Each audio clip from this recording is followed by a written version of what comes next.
ودرنا فيه واحد البلاغ في 12 جونفي تنقولوا فيه مبدئيا حنا كنرفضوا هذاك الكلام، وجينا اليوم وباش نبينوا يعني الموضوعيه ديال كلامنا قررنا باش نجمعوا هنا في الداخله، وجبنا هاد النخبه ديال الصحفيين اوروبيين ومغاربه اللي هما تقريبا واحد، انتم كتشوفوا تقريبا واحد 30 ولا 40.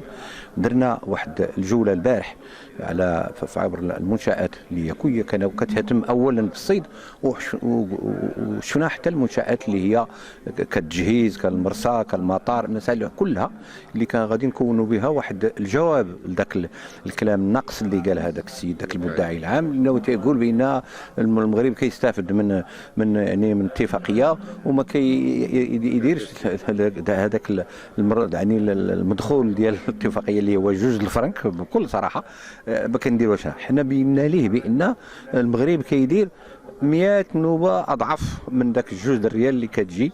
مشينا كاع قلنا لهم صراحه، قلنا لهم شوف شتي ذاك 2 ريال اللي بقات فيكم حنا غنجمعوها ونعطيوها لكم، ومابقاش مازال تهضروا معنا في هذه الهضره هذه كاع نهائيا. بطبيعه الحال انا يعني تحفظا على العلاقات اللي عندنا مع المهنيين، وحنا مهنيين عرفنا شكون الاولين اللي غيضروا هما. خليونا الله يرضي عليكم واحد الشراكه تكون بناءه، واحد الشراكه تكون مفيده للطرفين. حنا عرفتوا اللي كاين المخزون ها هو، حنا كنتشاركونا تخدموا معنا فيه، خص يرجع بالفضل على الجميع.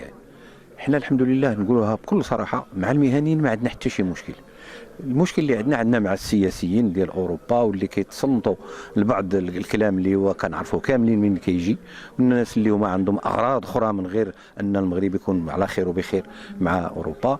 وهذوك الناس الحمد لله داك التوشويش وداك كلشي كله كنعرفوه. حنا ماشي سياسيين، حنا مهنيين، كنجاوبوا بارقام، كنجاوبوا بمعطيات اقتصاديه اللي هي الحمد لله كاينه، وجبنا الصحافه الدوليه تشاهد هذا الشيء، وهذا الشيء كله غادي يظهر في يعني في البلاغ ديالنا ان شاء الله. شكرا جزاك الله خير. شكرا.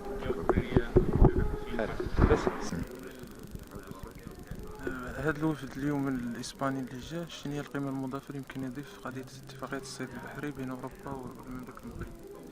هذا الوفد اللي جا اليوم تختار من ناحيه المكان ومن ناحيه الزمان 2 اشياء. من ناحيه الزمان يعني هو في الدخله، والكل يعرف ان الدخله هي جوهره الصحراء، وتختار بحيث ان الدخله كينزل فيها 600 ألف طن ديال السمك، يعني هي اكبر من ناحيه المنتوج، هي اكبر هذا اللي كيجي يدخل فيها السمك. فلهذا ديك الشيء علاش اخترنا ان يكون هذا اللقاء هذا في الدخله. وهذا اللي من ناحيه الزمان عزلناه انه من يكون قبل نهار 27 اللي غادي المحكمه الاوروبيه غادي تصدر القرار ديالها اللي ديال المدعي العام اللي باغي يهتك هذا العقده الصيد اللي كاينه ما بين المغرب واوروبا. فلهذا ديك الشيء علاش بغينا باش الراي العام الاوروبي يعرف ان هذا المعايير ديال السيد المدعي العام ما كايناش في الحقيقه، باش يجيو يلمسوا بعينيهم ويشوفوا ان اولا حقوق الانسان محترمه في المناطق، ثانيا ان انعكاسات ديال الصيد وديال المنتوجات ديال الصيد الحمد لله كتدفق على جميع السكنه ديال المناطق، وبان اي درهم كيخرج من المنطقه ان 7 ديال الدراهم كيجيو من الداخل. وحنا ما كاينش هذا الحساب بيناتنا، حنا مغاربه ما عندناش هذا الحساب بيناتنا، وهما كنجيو نبينوا لهم بينما هاد المعايير اللي باغيين يدخلوا بحال واحد النوع ديال الانفصال بيناتنا حنا ما قابلينوش. بالنسبه لقرار المدعي العام اخر هذا الشهر، في حال انه المشرع الاوروبي تبع القرار ديال المدعي العام بانه يجب استثناء يعني الاقاليم الجنوبيه من المملكه من اتفاقيه الصيد البحري، شنو في نظرك مصير هذه الاستثمارات اللي من بينها استثمارات المسلم محمد الزبدي مستقبلا في جهه الدخل الذاتي؟ هذا اظن ان الانعكاسات والخطوره بالنسبه لهذا القرار ديال المدعي العام كاين 2 ديال الانعكاسات. هو الانعكاس الاقتصاديه، هو ان المنتوج اللي غيكون كيصدر من المناطق غادي يتخلص 12.5% ديال الضرائب بالنسبه للدخول ديالو في اوروبا. ولكن هذا حاجه، واللي اهم هو ان من الناحيه السياسيه ما يمكنش احنا المنتوج ديالنا غيكون منتوج كيتغير على منتوج ديال اكادير. احنا دوله وحده وحنا ما يمكنناش يفرقونا. هذه واحد الهدف ديالو هو انه يدير واحد النوع ديال التفريق ما بين المنتوجات، وهذا حنا فاهمين هذا الهدف هذا. بالنسبة لكم السي محمد الزبدي، اليوم يعني بعض ما قاله المدعي العام بأنه ساكنة الصحراء لا تستفيد يعني من اتفاقية الصيد البحري. بنظركم واش كتلمسوا هذا الواقع ولا ما كتلمسوا؟ كاينه شي مغالطات في التقرير المدعي؟ لا، هذا السؤال هذه ما خصكش يطرحوا لي اولا، بحيث انا راك كتعرف عايش هنايا وكنت واي واحد هنا كيعرف بانما السكينه ديال المناطق اللي كتستافد من ناحيه الصيد البحري، حيت استفاده مباشره وغير مباشره. حيت الاستفاده اقتصاد، واستفاده من الاقتصاد ماشي غير الاستفاده المباشره في واحد اي واحد اللي الناس اللي كيصيدوا او السكان البحريه راه كيخصهم يمشيو ياكلوا، راه كيجلسوا في قهاوي، راه كيسكنوا، راه كيخصهم طاكسيات، راه كيخصهم هذا هو الاقتصاد.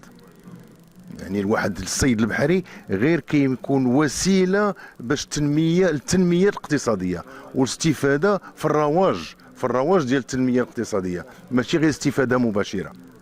كسؤال اخير، يعني هناك من يطرح فكره تغيير يعني السوق الاوروبيه بسوق اخرى، اما السوق الاسيوي اما السوق الامريكي. واش كتشوفوا انه في حاله يعني اصدار هذا القرار انه المغرب ملزم يعني بتغيير السوق الاوروبيه نحو اسواق اخرى؟ حنا كنظن ان اسواق حنا اوروبا 500 مليون ديال النسمه ما يمكنناش نغيروها. 500 مليون ديال النسمه الا كنا مضطرين راه غادي نلقاو حلول ديالنا معلوم، ولكن باش تغير سوق ديال 500 مليون اللي كتجاوروا ب 13 كيلومتر صعب بزاف. Bonjour. C'est vous qui vous allez poser la question ou non? Non, déjà posé. Oui, d'accord. Alors, moi, je suis José Ramon Fontaine. Je suis armateur de bateaux de pêche siégé aux îles Canaries. Et depuis 40 ans, directeur de la flotte qui a pêché chez vous. Et maintenant, je suis membre du cabinet de la Fédération canarienne des entreprises portières et aussi bien président d'une association des sociétés mixtes de pêche, en EPAT. Je peux un peu jouer davantage parce que je connais Dakhla en 1973. Je connais la réalité de Dakhla sous l'administration espagnole. Après les 4 ans de présence mauritanienne, je vis comme ici, n'est resté rien, absolument rien, pas un seul kilo de bois parce qu'on avait tout brûlé. Et quand le Maroc est arrivé, à partir de ce moment-là, le développement a été exceptionnel, bien orienté. Et quand même, aujourd'hui, nous sommes étonnés de ce que nous avons devant les yeux. Nous ne pouvons croire ce qu'on est en train de constater, parce qu'effectivement, c'est un développement, je crois qu'on ne trouve pas n'importe où dans le monde. Incroyable. Et c'est pour cela que comme gens de la mer et gens de la pêche, nous apprécions beaucoup ce qu'on a obtenu ici, parce que nous croyons que chez vous, nous sommes chez nous aussi bien. Je parle maintenant en tant qu'Espagnol plutôt qu'en tant qu'Européen, mais vous savez, l'Espagne a une capacité de pêche très importante, et en tant que la ressource dans nos eaux, c'est insuffisant pour cette flotte-là. Cela veut dire que n'importe où, tous les accords de pêche avec les pays tiers, qui sont, disons, riverains et qui ont des eaux poissonneuses, pour nous c'est fondamental. Et c'est pour cela que quand on perd une possibilité, on doit, disons, diminuer, on doit disparaître, et nous ne voulons pas disparaître. D'accord.